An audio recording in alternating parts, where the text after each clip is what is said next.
Thanks, Jen. This makes it hard to go on. And two sitting there on break. But tonight this has never happened where we've had two inductees in one night. And they're both so completely incredible women that every woman in this room is going to benefit from being here tonight. Me included. I'm so honored to be able to recognize these two amazing women. And two's been waiting 2 years for her story to be told. We wanted her story told, and we wouldn't let COVID beat us. So we held out, and in spite of COVID, Two is here tonight to share her amazing story. Two May, Academy, 1993. Two is an immigrant to the United States. Her parents escaped the communism in Vietnam when she was only 3 years old. They secretly fled in the dark of the night on a 30-foot fishing boat holding 23 people from 7 families. Embarking on a treacherous journey, Two's father, who is with us here tonight, captained the boat. But the boat was lost. The boat lost its intended course to Malaysia due to its small engine and severe weather. It floated out at sea for 7 days and eventually ran out of fuel and water. While adrift 60 miles off the coast of Thailand, the boat was attacked by Thai pirates, who raided the boat of the remaining supplies and any valuables. Now, this is not a movie, but it should be. During the transferring of the families from the small fishing boat to the larger boat, Two was accidentally dropped in the water. One of the pirates jumped in and saved her. And for 7 months, her family stayed in a Vietnamese refugee camp in Banquet until they were sponsored over to the United States.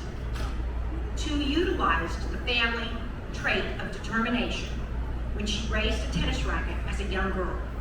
She quickly became a young star and was ranked top 10 nationally in both singles and doubles by the time she was a preteen. During each of her freshman, sophomore, and junior years at Academy, Two played #1 singles and doubles and helped her team win the Class 2A district team championships for 3 consecutive years and was selected most valuable player on the team. In her junior year, she was undefeated with a 12-0 record, winning the individual singles and doubles titles in districts. Offered several tennis scholarships, Two matriculated to the University of Tennessee, where she was named an SEC Scholar Athlete, earned all SEC honors, and the Letterman's Wall of Fame. She also earned a spot as top 10 doubles player at Tennessee, with most wins in the 1995-96 year. Two graduated from the University of Tennessee with a BS in Communications with a major in broadcasting. Continuing in the sport she loves, Two was ranked as #1 in Florida in the Women's Open Singles in 2000 and was the tennis director at Cheval Athletic Club. She also served as a head coach for the boys tennis team at Steinbrenner High School. In the words of her nominator, Sister Mary Patricia Plum, she said, Two led the Academy's team for 3 years and was the force behind our success and trips to state finals during her time with us. Overcoming whatever obstacles lie in her path, Two followed her parents' lead and used her gifts for the betterment of the sport she loves. Along with members of her family that are here tonight, including her 2 adorable sons I was so lucky to sit with, who have both graduated from Jesuit, and one is a sophomore at Notre Dame, and one is going to be a freshman at Notre Dame in the fall. So along with the family, join me in congratulating Two May finally into the Athletic Hall of Fame.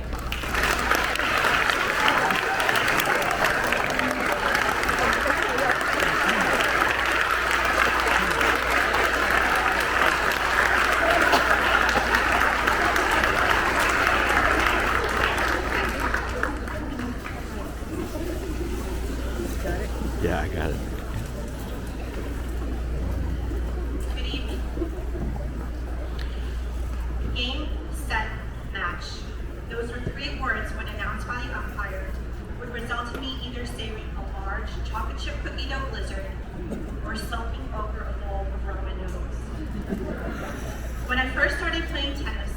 a chubby little girl wearing handmade warm-ups made by my mom with a matching headband and wristbands.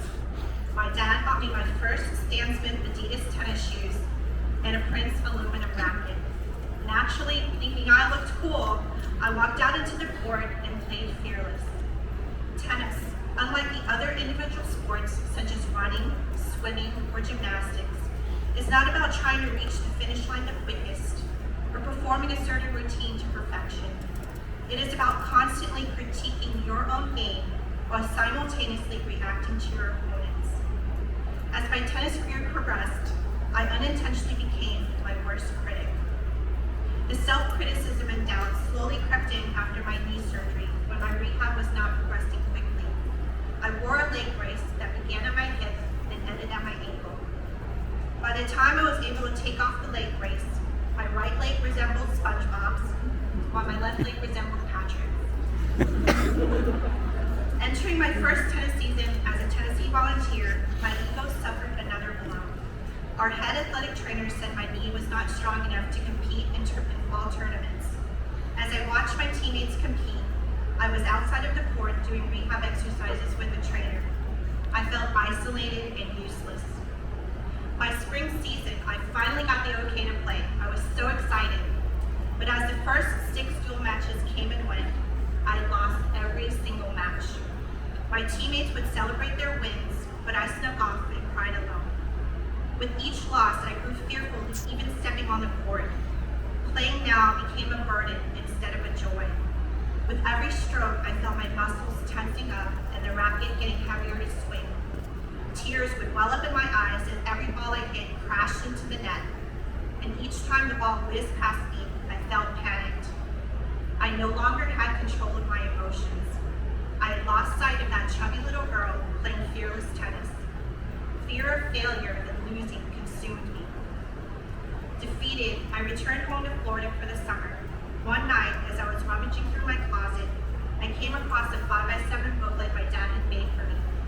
As a civil engineer, he had drawn with a ruler 2 faint pencil lines across the center of the page so the letters would not be crooked and have proper spacing.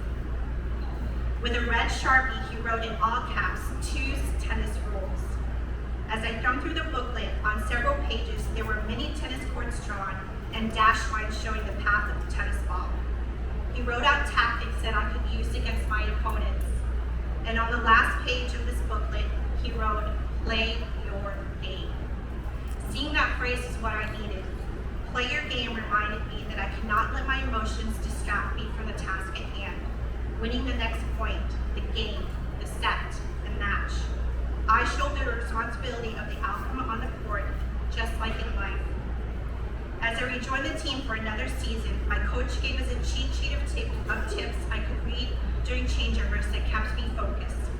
This was just as important, even more so than the technical, physical adjustments of the game.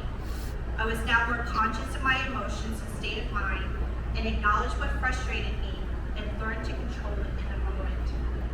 Learning how to precisely manage myself and stay calm, and knowing how to dig deep in high-pressure, high-stakes situations turned the tide of my matches and my career. Looking back now, playing tennis taught me a lot about myself. It taught me discipline, tenacity, better fashion sense, but more importantly, it taught me the most valuable lesson of all, the mastery of my emotions. Knowing how to remain calm, not feeling discouraged or frustrated throughout a match can make all the difference. You can beat a better player by never getting rattled, being unfazed, and playing the best tennis you can in that moment. This is my reminder to the young ladies here tonight. Sports, just like life, are built upon a million small and big opportunities for failure. Failures will fade into the background, but you have complete control over the quality of your performance when you master your emotions. I wish Sister Mary Patricia Plum were here with us tonight. I could give her a big hug and thank her for the nomination. Thank you also to Sister Mary Glavin. Thank you to Patty for sharing and arranging this night. I am so grateful for this honor. A big thank you to my parents for all their love, support, and sacrifices. Thank you to my husband and 2 boys for being here. Congratulations to Dr. McKinnon. Good luck to the graduating seniors. enjoy the rest of your evening, and treat yourself to a Dairy Queen Blizzard.